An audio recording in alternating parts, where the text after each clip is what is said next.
Do you want to start house hacking and living for free by buying a multifamily property like a duplex, a triplex, or a fourplex, but feel just a little stuck on how to correctly analyze a property? If so, then you need to watch today's video because I'm going to be breaking it down step by step on how you can tell if a property will actually make you money, allow you to live for free, or at least reduce your housing expenses. And even better, we're going to pick an actual property that's on the market right now. That way you can see a real world breakdown of how I analyze my properties. Now I'm going to be using my own custom calculator in today's video. So you can go and build one yourself, or you can actually go ahead and get a copy of mine at oliviatati.com/calculator.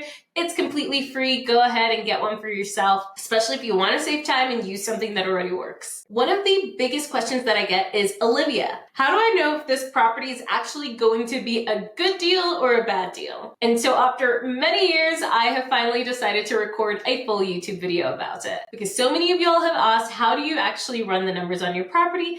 So I'm giving it all away to you for free. But first, I want to shout out Relay for sponsoring this video because, like I said, I've been trying to make this video for years now, but the fact that Relay is sponsoring it has actually given me the motivation to finally make it. Now, Relay is a business banking and money management platform that helps entrepreneurs stay organized throughout the year, but we'll get more into that later. Now, before we get into this, I just want to preface this with, this is the way that I run properties. There's a million other ways that you can run your numbers, but this is just what's worked for me. So feel free to alter my approach and my spreadsheet to adjust your needs. And before we get into the example, I just want to give you a higher level overview on what we're actually doing here. Now, first off, what the heck is a house hack, right? House hack is going to be anything like a duplex, a triplex, or fourplex, or it can even be a single family home with multiple bedrooms or multiple living spaces, or a basement, or an accessory dwelling unit like an ADU, a garage apartment, an attic that can be converted into a unit.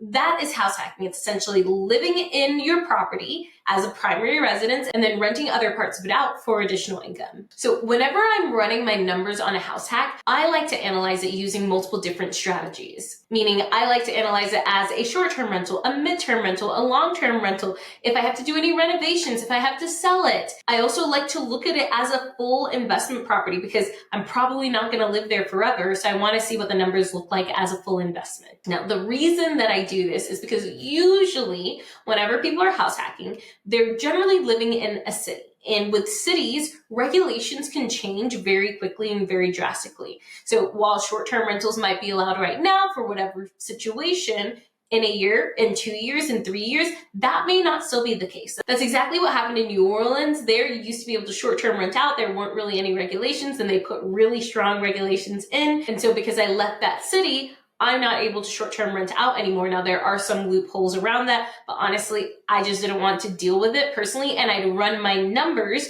using multiple different strategies, so I knew I could pivot my property to a different strategy. Now, for this specific video, I'm not going to go in depth on exactly what a short-term rental is, what a mid-term rental is, what a long-term rental is. I have another YouTube video that goes into that, so feel free to go ahead and check that. But we will look at the different strategies in terms of how we're analyzing them and how we're pulling numbers. So in order to analyze a property, there are going to be two main categories, your income and your expenses. And within both categories, there are subcategories. Now, these are going to be a little bit different if it's a long-term rental, a mid-term rental, and a short-term rental. So that's what we're really going to be breaking down today. When we get into the calculator, you'll also see that we have a house hacking test, which is basically going to tell us if it actually makes sense for you to house hack this property or not.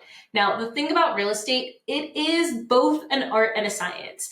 We do not take all of our numbers as gospel because once you get into real estate investing, you realize, oh, these numbers aren't actually perfect. And I've even created a whole video that goes over the numbers for my very first investment property. But we use this as a way to vet our properties before we actually decide to go ahead and buy them. However, just an FYI, when buying a property, I highly recommend, before you've even closed on the property, to open up a separate bank account for your property. That way, all of your expenses for that property come out of one single account. Now, when I purchased my very first investment property, it was such a mess. I would just take money out of my personal account for my house, didn't track anything, and then when tax season rolled around, I wanted to pull my hair out.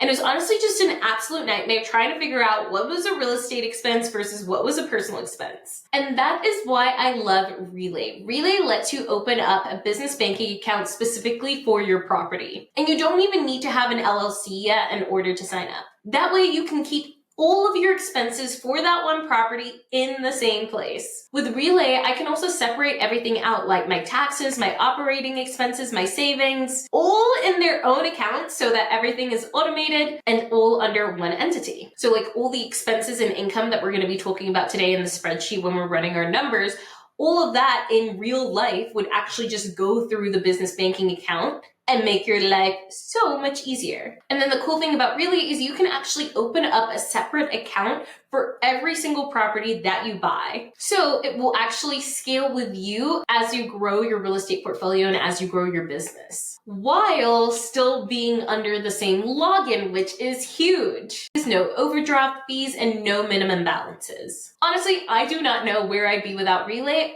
Probably pulling my hair out somewhere. So huge shout out to Relay for sponsoring this video. Make sure to go ahead and check out the link in the description and get signed up. If you get signed up and approved and fund your account with $100, you'll get a free $50, which who doesn't love free money? So make sure to check the link below to get signed up. Now let's get analyzing. This is what the rental house hacking calculator looks like. Once again, you can get this for yourself by going to oliviatati.com/calculator. You can download a copy for yourself and you can use it completely at your leisure in whatever way you want, edit it, do whatever you want to it basically. So I'm just gonna walk through first exactly how to use it. So let's take this property that we're looking at. We're gonna be looking at the property 3143 to 45 Murray Street. So first, what I usually do is just go ahead and update it in here so I know what property I am looking at.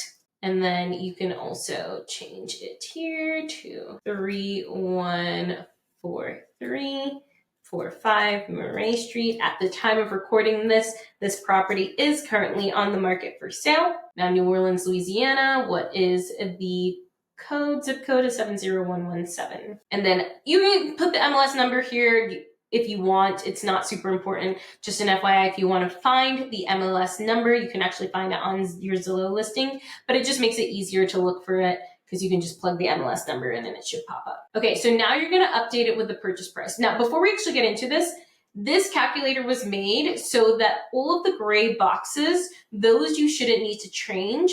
The only ones you should need to change are going to be the light colored boxes. So for example, here, it's going to be all the blue boxes, and the orange boxes also change themselves as well. So really, it's just the blue boxes that you need to change. However, once again, once you make a copy for yourself, you can use this calculator however you want. So we're going to go ahead and start populating everything.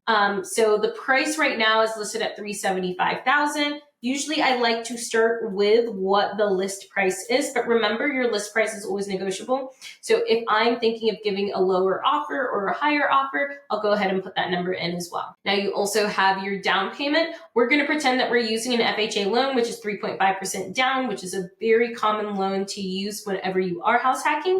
So we're keeping our down payment here at 3.5%. But the cool thing is you can try this out using multiple different ways. So let's say you wanted to do 5% down. You can put 5% down in, or you can put 10% down. But once again, we're going to try using 3.5% down for the specific property just to show you what that looks like. Right now, I'm going to put the loan interest rate at 6.5%. Make sure to double check with your lender and just double check with market rates to see what is the average interest rate for a 30-year mortgage right now. You can literally go ahead and Google this and put whatever number in there. However, remember that that is just like an average number. It is at the end of the day going to be dependent on your credit score, on your income, on your ability to get a loan. So it could be higher than market rate, it could be lower than market rate. But if we're just doing our initial analysis, just go with whatever is the market rate in terms of interest rate. Now, you're probably not going to have to worry about points right off the bat, but points are basically an extra fee that you can pay in order to get your interest rate lower. And some other loans also just require points. So once again, you're going to check with your lender on that. And usually you should be getting a 30-year fixed mortgage. Sometimes people will like to get a 15-year fixed mortgage. I always recommend still just getting a 30-year fixed mortgage because you can always make additional payments on the loan towards the principal if you want to pay it down in 15 years. But you have more wiggle room and you're not stuck with a larger mortgage. Because remember, we want to decrease our expenses on our investment properties so that we're not like tied into this larger number in case there is a slow period or a lull period. It just gives you a little bit more wiggle room. Okay, so let's look at this property. So it is a 2-bedroom, 1-bathroom per unit. So 4-bedroom, 2-bathroom duplex. Each unit is 2-bedroom, 1-bathroom. It's pretty cute. As you can see here, kind of very standard New Orleans duplex. They don't actually have a ton of pictures. So we are going to start analyzing the numbers on this. So I want to walk through what this means first. So as you see here, you have a section called rental income. Now I have up to 4 units. You can add more. Let's say you're about to buy like a 5-bedroom house or a 6-bedroom house, and you're going to rent out each of the bedrooms. Instead of having unit 1, unit 2, unit 3 here, you're probably going to put room 1, room 2, room 3, right? So remember, this is customizable. You can change this for yourself. However, I have it here as unit 1, 2, 3, and 4 because usually if you are house hacking, you're buying multifamily property, and in order for it to be considered residential, it has to be 4 units or less. And so it will calculate your average gross monthly income as well as your average gross yearly income. So right now we are specifically on the long-term rental tab. I also have tabs here for midterm rentals, short-term rentals, and full investments, and then an amortization table as well. The amortization table we're really not going to go over. It's more just if you want to know how much money is going towards your principal every month and how much is going towards interest as the years go on, you can actually look at that and you can calculate that. And then you're going to have your variable expenses. So we've got our repairs and our maintenance, our capital expenditures, our management fee, and our vacancy. Now, repairs and maintenance, that's just going to be regular repairs that happen. You remember, you're buying real estate. So things break, things need to be fixed. I had a door that was broken the other day or a washer dryer that broke. So you want to make sure that you're actually putting money aside towards this. If your house is newer, you may not have to put as much money aside. If your house is older, you're probably going to have to put a little bit more money aside. If it's on the newer side, I usually put 2 to 4% in terms of my repairs and maintenance. If it's on the older side, I'm putting like 8 to 10%, sometimes a little more. It just kind of depends. And then you have capital expenditures. Those are any of the big ticket items like your roof, your water heater, things like that can be really big, expensive things. You want to be putting money away for that monthly as well so that when it happens, you have a nice stash of cash. Now, once again, you're going to want to put more money aside if you're buying a property that's a lot older, where the roof is like on its 15th year or 20th year, or your water heater is really, really old, then you probably want to start budgeting to replace that. Then you have your management fee. Now, I always teach my students how to self-manage so that they don't have to like pay a management fee. And especially when you're house hacking, it's a really great way to just understand landlording and learn the ropes. However, I completely understand some people just do not like dealing with people, and so you can actually put your management fee here because you want to factor that in. Usually for long-term rentals, you're looking at about 8% in terms of a management fee. If you're doing a short-term rental, you're looking at closer to 20 to 25%, just an FYI there. So keep that in mind, which is why I teach people how to manage it by themselves remotely, and then also even how to hire VAs so that they can do it for them. And then vacancy, this is going to be key mainly for long-term rentals and for midterm rentals, because usually whenever you have a long-term or midterm rental, there can be like a gap. Sometimes it's a week, sometimes it's a couple of weeks between one tenant and the next tenant. So you want to factor that into your calculations, and you can actually get this number from your real estate agent. So then let's go to the fixed expenses. I have things here like electricity and gas, your sewer and your water, your Wi-Fi, your garbage, your HOA fee, your homeowner's insurance, your flood insurance, your annual property tax, your PMI. Remember, depending on where you are, some of these things you're going to have, some of these things you won't, right? Like if you live somewhere dry where it doesn't flood, you're probably not going to have flood insurance. But if you live somewhere where, like in New Orleans, right, you are going to have flood insurance. If you live somewhere in California, you may want to look into fire insurance. If you live somewhere where it hails a lot, you may want to look into hail insurance. So that is going to differ per person and per location. So just make sure to update that in your house hacking calculator. And then you have your mortgage. Your mortgage is your PITI. It's basically just principal, interest, taxes, insurance. So that's what is like factored into your mortgage. And so that is going to be calculated based off of your loan terms and the purchase price. And then we also have a table that calculates your total expenses that includes your variable expenses and your fixed expenses, so that afterwards we can see the results, and it goes over exactly like what's your total cash that's needed, what's your monthly cash flow that you're going to be getting from the property. Sometimes it's positive, sometimes it's negative, especially when you're house hacking. It being negative isn't necessarily a bad thing, but once again, we'll go over that. And then there's your income, your expenses, and then we have our house hacking test where you put in what your mortgage or what your rent currently is, and it's going to compare it to the cash flow. And you're also going to put in like however much you're spending in terms of utilities, and it will tell you if you're actually making money or how much you're saving by living in this property or by buying this property.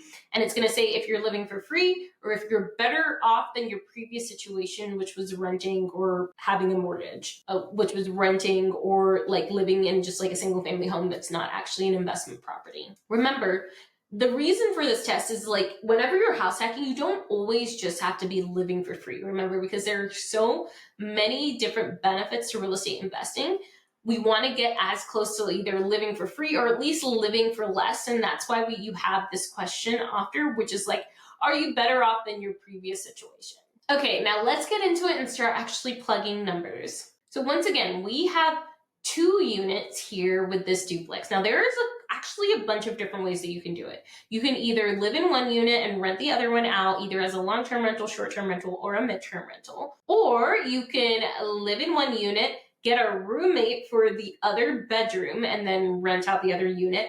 Or you can just do the rent by the room strategy for the entire property. So you just have 4 bedrooms, you're renting out every single room, you're living in one of the rooms, or you live in the living room, or whatever the heck you want to do. Because we only have a limited time, the way that we're going to look at this today is simply just going to be you living in one unit and then renting out the other unit, to keep things simple. So while we're house hacking, we're only going to be getting income from one specific unit. So we're going to put 0 for the rest of the units here, and we're really just looking at this unit 1.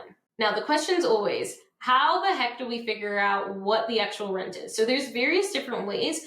I really like using the tool called Rentometer. Now, Rentometer, what that is going to do, it's going to show you what the average rent is for the area.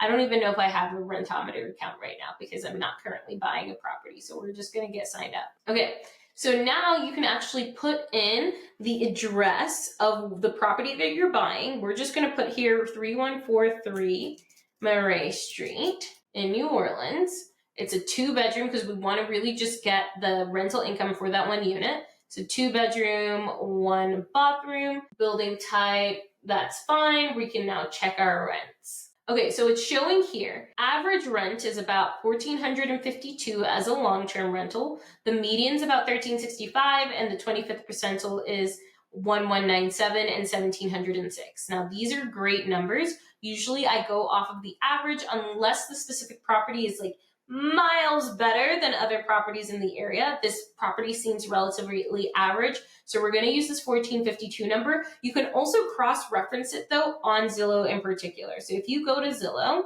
and you're looking in the 70117 zip code, because that's where this property is, but we want to look at rental income, you can click the for rent button here just to double check and see what rents are, okay? So it looks like here we're getting averages of $1,400, $1,800, $1,900. Let's see what these look like. Because you want to use properties that are comparable. I'd say this is relatively comparable. This is actually a little like in a not as great of a condition as the other property. Let's look at some other stuff. This is $1,300, also just not in as great as of a condition. Okay, so now I want to look at some of these other properties. $1,250, yeah. Okay, so we know we can charge more than this, because if these are going for like $1,250, we know that we can charge more than this. Let's look at some of these other properties. Like this is going for $1,900. Now this is a lot nicer. It's a lot cuter. It's very modern, right? So this property, we're probably gonna go below this one. It's not gonna be as high as $1,850. So it looks like here, oh, that's the wrong place.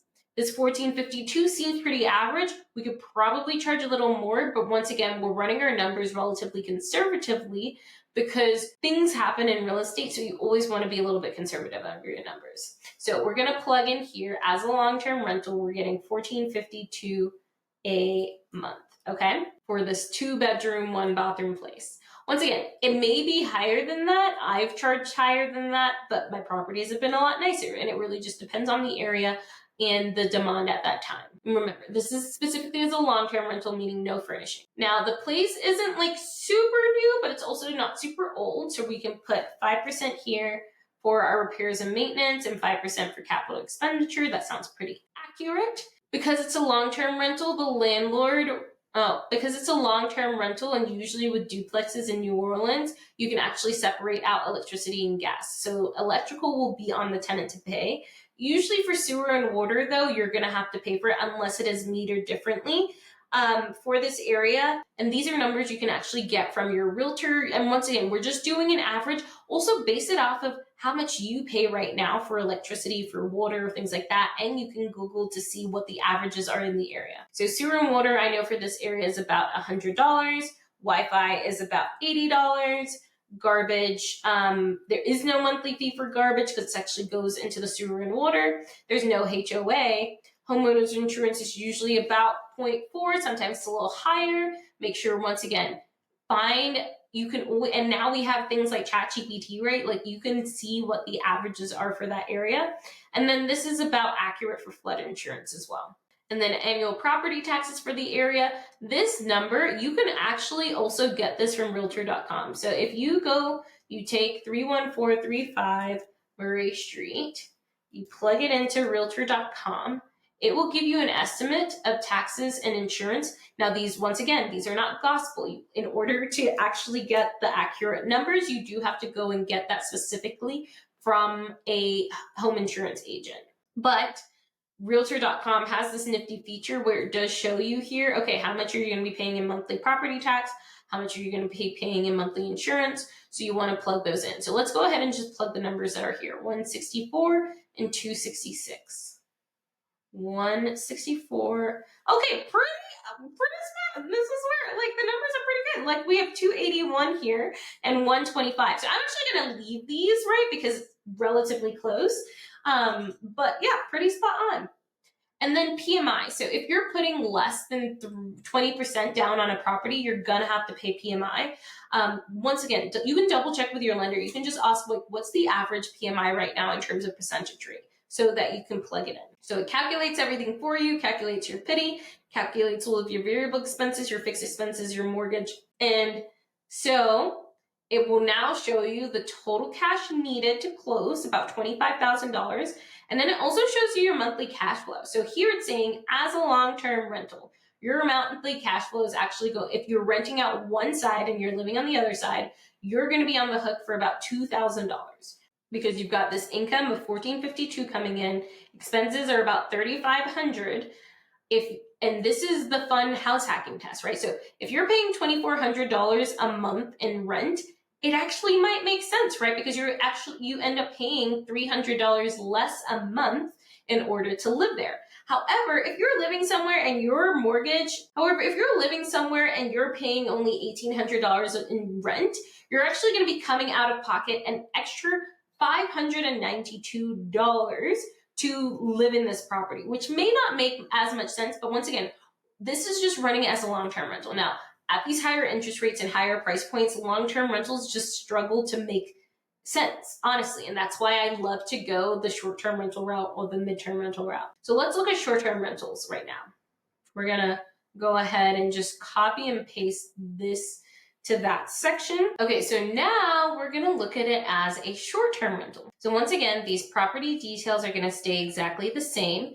The loan details are also going to stay exactly the same. But now for the rental income with short-term rentals, we're gonna have ADR, which is your average daily rate, and then your occupancy. Your average daily rate mainly just being like, what's the average amount that you can charge for someone to stay at your property? And remember, short-term rentals are things like Airbnbs, that people are staying for usually 1 to 5 nights, sometimes longer, but usually it's going to be in that 1 to 5 night range. So for this property, if you're just doing a baseline analysis, I would go to airdna.co first. And then in AirDNA, we're going to look at the specific market. So I'm going to plug in here New Orleans, Louisiana. So that's the market that we're going to be looking into. And then we want to look specifically at 2 bedrooms. Usually 2 bedrooms accommodate 4 people. So we're going to put 4 people here. And then it's a 2 bedroom. We only want to look at 2 bedrooms and 1 bathroom, since that is the size of the unit that we're renting. So we're going to apply that. And then you can also apply some more things as well. So for example, you can come here and look at performance. I'm probably not going to be looking at budget and economy simply because I like to make my properties relatively nice. So I'm usually looking at the mid-scale and upscale, not the ultra luxury, depending on what kind of property I'm buying. But for this property, you could probably get away with mid-scale to upscale. And I don't care about properties that aren't listed as short-term rentals all the time. Like, I'm specifically only looking at properties that are always short-term rentals. So I really just want this 271 to 365 days. And then I'm going to click apply there. You see how that changes that number pretty drastically up to 38,000. Okay, so it's looking like 38,000 is your average annual revenue, 203.40 being your average daily rate, and 53% being your occupancy. Now you can dig into these numbers further. We're not going to be doing that today, so we're just going to plug those numbers in. So let's say 53%, and then 203.40 being your average daily rate. So 203.40. So that's giving you an annual income of about $39,000. I feel pretty comfortable with that. Generally, in short-term rentals, most of my properties tend to be relatively nicer, and I know how to make them nicer. So I feel completely okay with putting that in as the average gross income for the property. Now, once again, we're going to want to put the same repairs and maintenance and CapEx in there like we did for our LTRs. It's still going to be about the same. However, there is an extra line for supplies. So I usually do, depending on the size of a property, but something that's about a 2-bedroom, about $100 a month in terms of supplies. Think about it. You're paying for things like shampoo, soap, conditioner, lotions, toilet paper, all of that. That's what's going to be included in that fee. And then since it's a short-term rental, you're actually going to be paying all of the utilities. So I actually think this is pretty low because you're paying it for both units. It's actually going to be probably closer to $240. Super and water stays around the $100 mark. Wi-Fi, you can either get one Wi-Fi for both units, or you can get 2 different Wi-Fi routers. It's up to you, but let's say we decide to get 2 different Wi-Fi routers. Once again, no HOA, flood insurance. We're going to keep the same homeowner's insurance, everything else. So you see, usually with a short-term rental, your expenses are going to be higher. That's completely normal. And it shows here, once again, about the same amount of cash needed. Something to note, however, for short-term rentals is you probably, if you don't already have furnishing, you may want to add a line item for furnishing in there as well. So now let's say your current rent, let's go back to that 1,800. If your current rent is 1,800, your cash flow is looking at 769. You're still better off here buying this property, because now you're able to save an extra $731 a month, even though you're not cash flow positive when you're living in the property. And once again, you still have that lever that you can pull, which is renting out one of the extra bedrooms. But do you see how here you're actually in a way better spot if you short-term rent out your property versus not having a property at all? You can drastically decrease your living expenses. Now, we're not going to go over MTRs, but something I just do want to say in terms of MTRs is that with midterm rentals, you're going to be looking at your numbers on websites like Furnish Finder and Zillow sometimes as well to see what people are renting furnished rentals for. You have to run your numbers as a full investment property as well.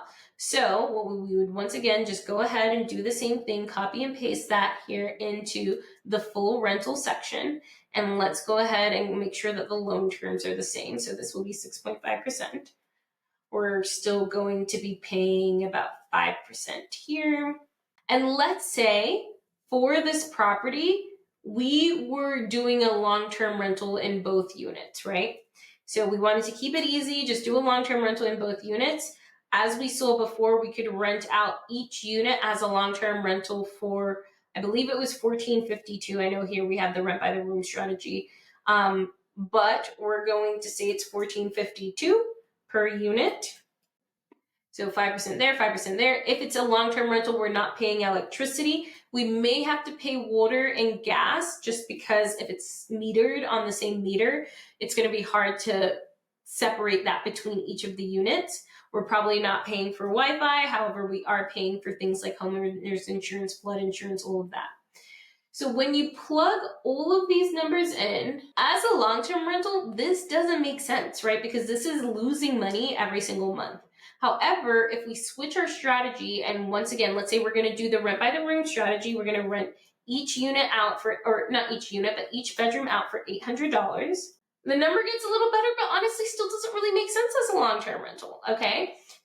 So now we start looking, okay, can we do this as a midterm rental? So as a midterm rental, I know that off the top of my head, I can charge about $2,000 per unit, sometimes more, sometimes less, but let's go with on the lower end. We're going to put $2,000 here, $2,000 there. But if we're doing a midterm rental, we're covering a few more things, like we might have to cover electricity and gas. So that's going to be an extra $240. We might have to cover Wi-Fi, so let's add an extra $80 there. We can put everyone on the same Wi-Fi unit, and then that looks about right. So here you can see your cash flow is about $28. I'm not going to lie, you're kind of squeezing it. So I honestly, truly don't think that this property makes a ton of sense to buy as an investment property unless you can get your interest rate lower. And this is where we have different levers we can pull, right?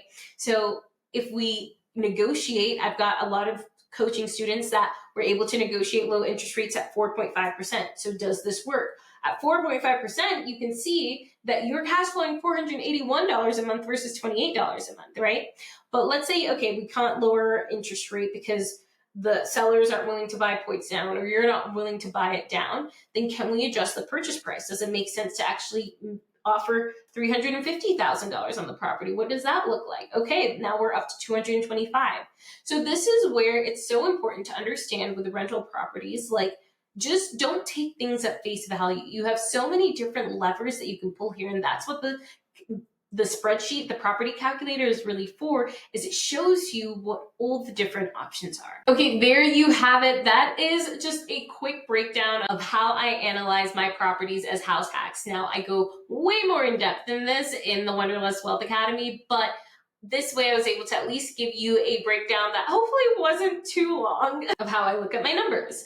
Now, if you thought this was helpful, please share this with anyone else who you think that this could be helpful to as well. And don't forget, if you want to get a copy of the calculator, make sure to go to oliviatati.com/calculator. Bye, fam. Thank you so much for listening to Wanderlust Wealth Show. Now, don't forget to follow the podcast, or if you're watching on YouTube, make sure to hit that subscribe button. If you love this episode, it would literally mean the world to me if you shared this with a friend or a family member, or literally like anyone off of the street. Like right now, go ahead, share it so you don't forget, or post it on social media and make sure to tag me. I love seeing what you're listening in on and what you resonated with, and I'm just so freaking thankful for you. I'm so freaking excited for you. I love you, and don't forget, life really doesn't have to be hard.